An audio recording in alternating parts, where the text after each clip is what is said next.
We'll now see another formula proposed by Erlang, which has received the name Erlang-C formula. It represents the waiting probability of an MMC system and is expressed as a function of the offered load, namely ρ, and the capacity of the system, namely C. This formula is obtained from the steady-state distribution. Indeed, on the one hand, we know that an arriving customer will have to wait if at arrival all servers are busy. On the other hand, the pasta property seen in week 4 states that if we have Poisson arrivals, then an arriving customer sees the system in steady state.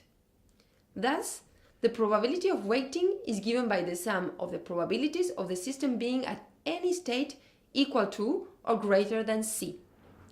Since we have already calculated the steady-state distribution, we can compute the sum to obtain Erlang-C formula.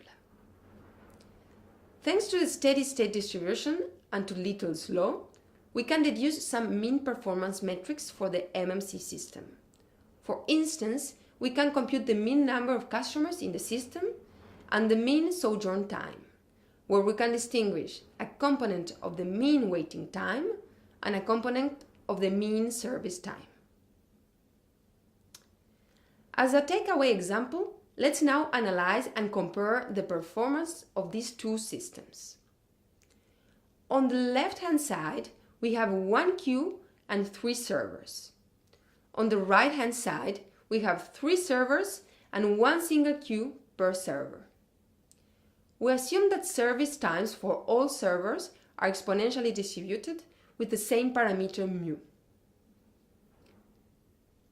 Let's assume that to the single queue, 3 times lambda customers arrive per unit of time, and to each of the 3 queues at the right-hand side, lambda customers arrive per unit of time.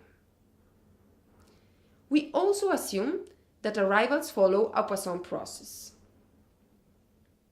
With these assumptions, we can model the left-hand side system as an MM3 queue with offered traffic equal to 3 ρ, and the right-hand side system as a 3 MM1 queues with offered load equal to ρ.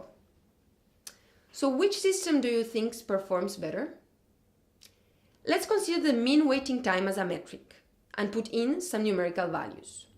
We'll consider that on average 9 customers arrive per hour to the queue on the left and 3 to each of the queues on the right. Let the mean service time be equal to 15 minutes. So we have that the server utilization for both systems is equal to 0.75 Erlang. Computing the waiting time at each system, we obtain approximately 11 minutes for the multi-server system and 45 minutes at each of the 3 single servers, which answers our question. Beyond this particular example, thanks to the mutualization of resources, a multi-server system will always perform better than a single server queue for equal server utilization.